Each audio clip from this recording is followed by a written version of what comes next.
பவுல் கிறிஸ்துவர்களை கொலை செய்ய முற்பட்டவரும் ஒவ்வொரு கிறிஸ்தவனையும் துன்புறுத்தினவருமான பவுல் கிறிஸ்துவினால் தொடப்படுகிறார்.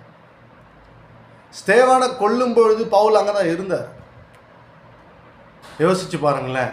ஆனால் மனம் திரும்பும் பொழுது கர்த்தர் மன்னிக்கிறவராக இருக்கிறார். அவர் இரத்தத்தினாலே பவுலை கழுவினதை பவுல் விசுவசித்தபடியினாலே பழையவைகள் எல்லாம் மறந்து போயின, எல்லாம் புதிதாயினன்னு பவுல் சொல்கிறார். எனக்கு தெரியலிங்க, நான் அப்படிலாம் பண்ணனா எனக்கு தெரிலன்றார். கிறிஸ்துவுக்குள்ளாக உண்மைக்குண்மையாய் நாம் ரட்சிப்பை பெற்றுக்கொண்டோம். ஆனால் நம்மளுடைய பழைய வாழ்க்கை குறித்த பெருமை நம்மகிட்ட இருக்காது, பழைய வாழ்க்கைக்குரிய சிந்தனைகள் நம்மகிட்ட இருக்காது. புது பிறப்பாய் நாம் மாறுவோம். புது பிறப்பாய் மாறினவர்கள் கிறிஸ்துவனுடைய வார்த்தையை மட்டும் முழுமையாய் பெற்றுக்கொள்வார்கள். முழுமையாய் பெற்றுக்கொண்ட பவுல் அங்கே பாம்பு கடிச்சாலும் ஒன்றாகலை, எந்த தீவு மக்கள் அவரை செத்துருவாங்கன்னு எதிர்பார்த்தாங்களோ அந்த இடத்துல அவர் சாகலை. அதே தீவின் மக்களுக்கு சுகத்தை கொடுக்குற ஒரு பவுலாய் மாறுகிறார். இந்த மார்க்கு 16ஆம் அதிகாரம் 18 மத்தேயு 10ஆம் அதிகாரம் 19 சொல்லி உள்ள வார்த்தைகள் எல்லாமே உண்மைக்குண்மையாய் இயேசு இறந்த முதல் நூற்றாண்டில் வாழ்ந்த பவுலுடைய வாழ்க்கையில் 100க்கு 100 பலிக்குது அப்படின்னா நம்ம வாழ்க்கை அதை விட இன்னும் மேன்மையானதுங்க. புதிய ஏற்பாட்டின் விசுவாசிகள் எப்படி இருக்க வேண்டும் என்றால் பவுலை போல் இருக்க வேண்டும். இங்கு சுவிசேகன் மாத்திரம் சுவிசேஷத்தை சொல்ல வேண்டிய கடமை இல்லை. விசுவாசிகள் எல்லோரும் சுவிசேஷத்தை சொல்ல கடமை உள்ளவர்களாக இருக்கிறோம். சுவிசேஷம் அறிவிப்பது நம்மேல் விழுந்த கடமையாக இருக்கிறது.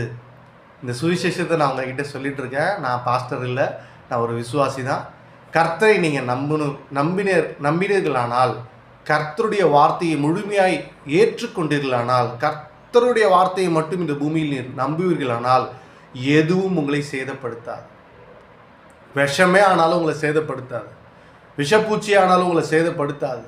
உங்களை சேதப்படுத்த நினைத்தவர்களையும் நீங்கள் அழிந்து போவீர்கள் என நினைத்தவர்களும் இந்த கிறிஸ்துவை நம்பிட்டு போயிட்டானேப்பா, இவன் எப்படி பிழைப்பான், இயேசுவை கண்ணால் யாரும் பார்த்ததே இல்லையே, 2000 வருஷத்துக்கு முன்னாடி வாழ்ந்தவரை இன்னும் நம்பிட்டு மூடத்தனமாக சுற்றிட்டு இருக்காங்களே, இவங்க எப்படி பிழைப்பாங்க அப்படின்னு யாராவது கேட்டாங்கன்னா அவங்களுக்காக ப்ரேயர் பண்ணுங்க.